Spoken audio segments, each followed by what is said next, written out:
Timur ملک نے کہا، یا تم خود بیوقوف ہو یا تم مجھے بیوقوف سمجھتے ہو؟ کیا تمہیں علم نہیں کہ اب تک خلیفہ کے کئی جاسوس پکڑے جا چکے ہیں؟ طاہر نے جواب دیا، ان تمام سازشوں میں وزیر خارجہ کا ہاتھ ہے۔ مجھے یقین ہے کہ خلیفہ اور وزیر اعظم کو کسی بات کا علم نہ تھا۔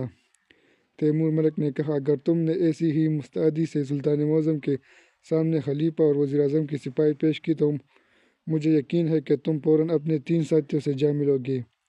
طاہر نے جواب دیا، میں اپنی جان کے خوف سے کسی کے خلاف جھوٹی گواہی دینے کے لیے تیار نہیں۔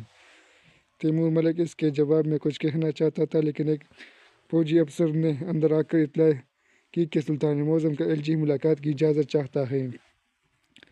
تھوڑی دیر میں ایک ترک افسر اندر داخل ہوا اور اس نے تیمور ملک کو ایک خط پیش کیا۔ تیمور ملک نے خط پلٹنے کے بعد پہلے ایلچی اور پھر طاہر کی طرف دیکھا اور انتہائی مغموم آواز میں کہا، تمہارے متعلق سلطان معظم کا حکم آ گیا ہے۔ مجھے افسوس ہے کہ اب میرے بس میں کچھ نہیں، تم یہ پڑھ سکتے ہو۔ تیمور ملک نے خط طاہر کی طرف بڑھا دیا، لیکن اس نے آگے بڑھ کر خط لینے کی بجائے کہا، اس خط کی تحریر میں آپ کے چہرے سے پڑھ سکتا ہوں۔ میں صرف یہ پوچھنا چاہتا ہوں کہ میں کب تک زندہ ہوں؟ کل تک۔ تیمور ملک نے یہ کہہ کر سر جھکا لیا۔ طاہر کے چہرے پر ایک دردناک مسکراہٹ نمودار ہوئی۔ تیمور ملک نے تھوڑی دیر بعد گردن اوپر اٹھائی اور وہ منہ سے کچھ کہہ نہ کہہ سکا، لیکن اس کی نگاہ یہ کہہ رہی تھی، نوجوان، مجھے تمہارے ساتھ ہمدردی ہے، لیکن میں بے بس ہوں۔ طاہر نے کہا، اگر یہ فیصلہ آخری ہے تو کیا میں ایک باعزت موت کی توقع رکھ سکتا ہوں؟ تیمور ملک نے جواب دیا، سلطان معظم کا حکم ہے کہ تمہیں لوگوں کے سامنے پھانسی پر لٹکایا جائے۔ تیمور ملک کوئی اور بات کیے بغیر اٹھ کر محل کے دوسرے کمرے میں چلا گیا۔ طاہر کی ننگی تلواروں کے پہرے میں محل سے باہر نکالا گیا۔ دروازے کی سیڑھیوں کے نیچے لوگوں کا ایک ہجوم کھڑا تھا۔ لوگ طاہر کو دیکھتے ہی انتقامی جذبے کے تحت نعرے لگانے لگے، قوم کا غدار، خلیفہ کا جاسوس، دشمن اسلام، پکڑ لو، مار ڈالو۔ سپاہی ہجوم کا اشتعال دیکھ کر دروازے میں رک گئے۔ ہجوم میں سے چند نوجوان نکل کر سیڑھیوں پر چلنے لگے، لیکن سپاہیوں نے انہیں تلواروں اور نیزوں سے ڈرا دھمکا کر روک دیا۔ تاہم ہجوم کا اشتعال ہر لمحہ بڑھ رہا تھا۔ کسی نے پتھر پھینکا، لیکن یہ پتھر طاہر کو لگنے کی بجائے ایک سپاہی کے ماتھے پر لگا اور وہ دونوں ہاتھوں میں سر دبا کر بیٹھ گئے۔ چند اور پتھر اور 3-4 سپاہی زخمی ہو گئے۔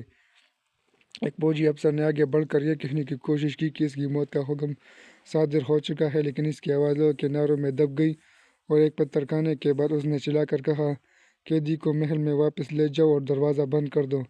لیکن طاہر نے پہرے دار کی ننگی تلواروں کی پرواہ نہ کرتے ہوئے ایک قدم آگے بڑھ کر دونوں ہاتھ اوپر اٹھاتے ہوئے بلند آواز میں کہا، مسلمانوں، ایک غدار اور جاسوس کے خلاف نفرت کا یہ جذبہ تم میں زندگی کا ثبوت ہے، لیکن تمہیں شاید یہ معلوم نہیں کہ میرا حکم صادر ہو چکا ہے۔ مجھے کل تمہارے سامنے پھانسی پر لٹکا دیا جائے گا اور اس کے بعد میرا مقدمہ ایک بڑی عدالت میں پیش ہوگا، جہاں ہر مظلوم دادرسی کی توقع رکھتا ہے۔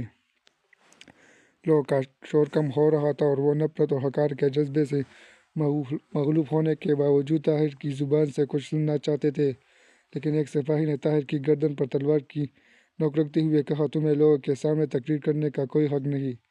کسی نے پیچھے سے آ کر سپاہی کا ہاتھ پکڑ لیا۔ سپاہی نے مڑ کر دیکھا تو اس کے سامنے تیمور ملک کھڑا تھا۔ تمام سپاہی ادب و احترام کے ساتھ گورنر کی طرف دیکھنے لگے۔ ایک لمحے کے بعد لوگوں کی آوازیں پھر آہستہ آہستہ بلند ہونے لگیں۔ تیمور ملک نے آگے بڑھ کر ہاتھ بلند کیا اور کہا، سلطان معظم کے حکم سے اس شخص کو کل تمہارے سامنے پھانسی پر لٹکا دیا جائے گا۔ کیا ایک شخص جو صرف ایک دن کا مہمان ہے تمہاری طرف سے بہتر سلوک کا حقدار نہیں؟ تیمور ملک پہرے داروں کو اپنے پیچھے آنے کا اشارہ کر کے سیڑھیوں سے نیچے اترا۔ لوگوں نے فوراً ادھر ادھر سمٹ کر راستہ چھوڑ دیا۔ سپاہی طاہر کے گرد حلقہ باندھ کر اس کے ساتھ چل دیے۔ چند قدم چلنے کے بعد تیمور ملک رک کر ہجوم سے مخاطب ہوا، میں بہت مصروف ہوں، سرحد کے پار تاتاریوں کے دستے دیکھے گئے ہیں۔ مجھے ڈر ہے کہ جنوب کے اور شہروں کی طرح وہ پکن پر بھی اچانک حملہ نہ کر دے، اس لیے نعرے لگانے کا وقت نہیں، تلواریں تیز کرنے کا وقت ہے۔ تم نے میرے 2 سپاہیوں کو زخمی کر دیا ہے، تم جانتے ہو کہ میرے پاس زیادہ سپاہی نہیں ہے۔ اب اگر تم یہ وعدہ کرو کہ تم راستے میں سپاہیوں کو تنگ نہیں کرو گے تو میں واپس جا کر زیادہ اہم امور پر توجہ دے سکوں گا، ورنہ مجھے قیدخانے تک ان کے ساتھ جانا پڑے گا۔ ایک نوجوان نے بلند آواز میں کہا، بھائیو، یہ کیا حماقت ہے؟ ہم ایسے نازک موقع پر اپنی محبوب حاکم کا وقت ضائع کر رہے ہیں۔ اب تمہاری تسلی ہو چکی ہے کہ مجرم کو عبرتناک سزا ملے گی، اب تم کیا چاہتے ہو؟ چلو یہاں سے۔ لوگ چھوٹی چھوٹی ٹولیوں میں منتشر ہونے لگے۔ تیمور ملک نے محل کی طرف لوٹتے ہوئے سپاہیوں سے کہا، قیدی کو کسی قسم کی تکلیف نہ ہونے پائے۔ آسمان پر بادل چھا رہے تھے، شمال کی سرد ہوا سے طاہر کا جسم ٹھٹر رہا تھا۔ ایک سپاہی نے اپنی پوستین اتار کر طاہر کے کندھے پر ڈال دی۔ طاہر نے اس کی طرف احسانمند نگاہوں سے دیکھا اور پوستین اتار کر واپس کرتے ہوئے کہا، شکریہ، ایک دن کے مہمان کو اس کی ضرورت نہیں۔ اگلے دن برفباری سے پکن کے بازاروں میں روشنی بچھی ہوئی تھی۔ طاہر کے تھانے سے باہر ایک چبوترے کے اوپر کھڑا تھا۔ اس کے ہاتھ پیچھے کی طرف مضبوطی سے جکڑے ہوئے تھے، اس سے 2 قدم آگے پھانسی کا پھندا لٹک رہا تھا۔ ارد گرد کھلے میدان میں برفباری کے باوجود سینکڑوں آدمی تھے۔ موت کو اس قدر قریب دیکھنے کے باوجود طاہر کے چہرے پر ایک غیر معمولی سکون تھا۔ قید خانے کے داروغہ کا اشارہ پا کر جلاد چبوترے کے اوپر چڑھا اور اس نے پھانسی کا پھندا ہاتھ میں لیتے ہوئے آگے بڑھ کر طاہر کو لکڑی کے تختے پر کھڑا ہونے کے لیے اشارہ کیا۔ طاہر نے تختے پر چڑھ کر ادھر ادھر دیکھا۔ تماشائیوں میں اب وہ پہلا سا جوش و خروش نام کو نہ تھا۔ جلاد نے پھانسی کا پھندا طاہر کے گلے میں ڈال دیا۔ قید خانے کے داروغے نے آگے بڑھ کر کہا، تمہارے لیے یہ آخری موقع ہے۔ اگر کوئی ایسی خواہش ہو جسے ہم پورا کر سکتے ہو تو بیان کرنے میں کوئی حرج نہیں۔ طاہر نے جواب دیا، میں آپ کو اس سوال کا جواب پہلے دے چکا ہوں۔ ایسے موقع پر خدا پرست انسانوں سے توقعات وابستہ نہیں کیا کرتے۔ میں نے جو کچھ مانگنا تھا خدا سے مانگ چکا ہوں۔ اگر میری دعائیں مستجاب نہیں ہوئی تو تم میرے لیے کچھ نہیں کر سکتے۔ داروغہ نے لاجواب سا ہو کر کہا، پھر بھی اگر تم بغداد میں کسی عزیز کو کوئی پیغام دینا چاہو تو شاید ہم کوئی بندوبست کر سکیں۔ طاہر نے جواب دیا، خدا اور رسول کا نام لینے والا میرا عزیز ہے اور میں ہر ایک کو ایک ضروری پیغام دینا چاہتا ہوں۔ خدا کو اگر مجھ سے کام لینا منظور ہے تو مجھے یقیناً موقع دے گا، ورنہ مجھے یقین ہے کہ میرے بعد وہ کسی بہتر انسان کو اس مقصد کے لیے منتخب کرے گا۔ میں پوچھتا ہوں کہ وہ پیغام کیا ہے؟ وہ پیغام یہ ہے کہ اس وقت کفر اسلام کے خلاف اپنی ساری طاقتیں منظم کر رہا ہے۔ مسلمانوں کا فرض ہے کہ وہ دین کی حفاظت کے لیے منظم اور متحد ہو جائے۔ داروغہ نے کہا، اب صرف چند لمحات باقی ہیں، تم کوئی دعا مانگنا چاہتے ہو تو مانگ لو۔ طاہر نے سفید مائل بادلوں میں چھپے ہوئے آسمان کی طرف دیکھا اور وہ دعا جسے وہ رات کے وقت کئی بار دہرا چکا تھا ایک بار پھر دہرانے لگا، میرے اللہ، کیا میں تیرے دین کے کسی کام نہیں آ سکتا؟ میں نے تیری راہ میں جہاد کی نیت سے نیزوں اور تلواروں سے کھیلنا سیکھا تھا۔ کیا میرے مقدر میں ایک کریہہ موت کے سوا کچھ نہیں؟ میں نے صلاح الدین ایوبی کی تلوار کا حق بھی ادا نہیں کیا۔ میرے مولا، انسانوں کے غلط فیصلے منسوخ کرنا تیری قدرت سے بعید نہیں۔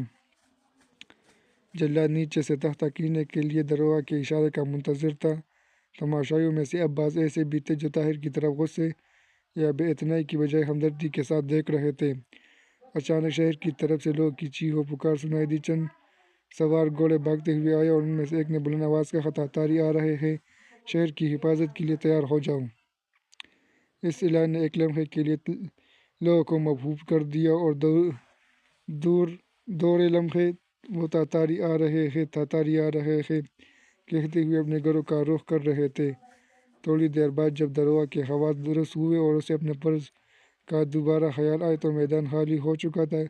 اس نے ایک لمحے کے تذبذب کے بعد جلاد کو تختہ کھینچنے کا اشارہ کیا تو ایک طرف سے کسی نے باروب آواز میں کہا، ٹھہرو۔ تیمور ملک کی آواز پہچان کر داروغہ نے پیچھے مڑ کر دیکھا۔ تیمور ملک گھوڑے پر سوار تھا، اس کے ساتھ چند اور سپاہی بھی تھے۔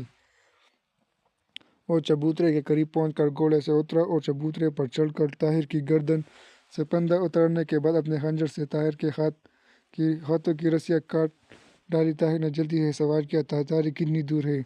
تیمور ملک نے جواب دیا، کوئی 10 گز کے فاصلے پر۔ تمہارے پاس شہر سے نکل جانے کے لیے کافی وقت ہے۔ کہاں جانے کے لیے؟ طاہر نے اطمینان سے سوال کیا۔ بغداد کی طرف۔ تم بغداد ہی جانا چاہتے ہو نا؟ نہیں، اب بغداد کی نسبت یہاں زیادہ کام ہے۔ بہت اچھا، تم میرے ساتھ چلو۔ تیمور ملک نے یہ کہہ کر ایک سپاہی کو اپنا گھوڑا اور تلوار طاہر کے سپرد کرنے کا حکم دیا۔